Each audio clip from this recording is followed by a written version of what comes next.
Les États-Unis suspendent leur aide au Cameroun pour 90 jours.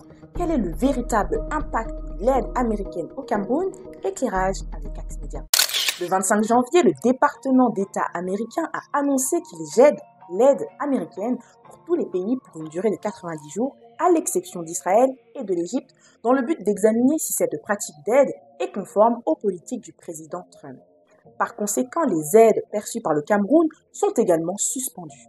Selon le Bureau de coordination des actions humanitaires de l'ONU, rendu au 30 septembre 2024, les États-Unis étaient les premiers financeurs de l'aide humanitaire au Cameroun avec 53 milliards de francs CFA, soit 4 fois l'aide humanitaire de l'Union européenne. Pour rappel, le 11 avril 2024, les États-Unis, via l'Agence américaine pour le développement international, ont lancé le projet Expand PF au Cameroun pour un coût de 4,2 milliards de francs CFA sur 5 ans. Ce programme vise à améliorer l'accès à la planification familiale, aux soins après accouchement et à renforcer l'engagement des agents de santé communautaire en zone rurale et urbaine. Si on remonte dans l'histoire, on constate que la présence de l'Agence américaine pour le développement international au Cameroun remonte à 64 ans, avec un investissement total de près de 777 milliards de francs CFA en 2021.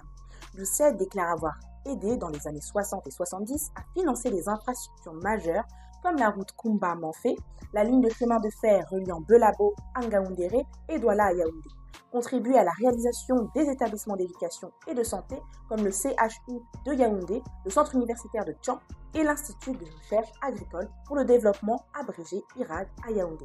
Même si elle a dû quitter le sol camerounais dans les années 90 pour des raisons de restructuration, l'USAID a continué à aider dans la construction des projets de première nécessité à travers le pays. Depuis son retour en 2020, elle intervient dans les secteurs de la santé, l'environnement, les droits de l'homme, la gouvernance et le commerce. 5 ans après son retour au Cameroun, est-ce la fin de l'USAID et des autres aides américaines au Cameroun? Il y a quelques heures, le ministre de la Santé définit des mesures d'urgence pour continuer les services de prise en charge et traitement des maladies telles que la tuberculose ou le VIH-Sida. Et toi, penses-tu avoir bénéficié des services de l'aide américaine un jour? Dis-nous ça en commentaire, n'oublie pas de t'abonner et de partager pour plus de contenu avec Axe Media.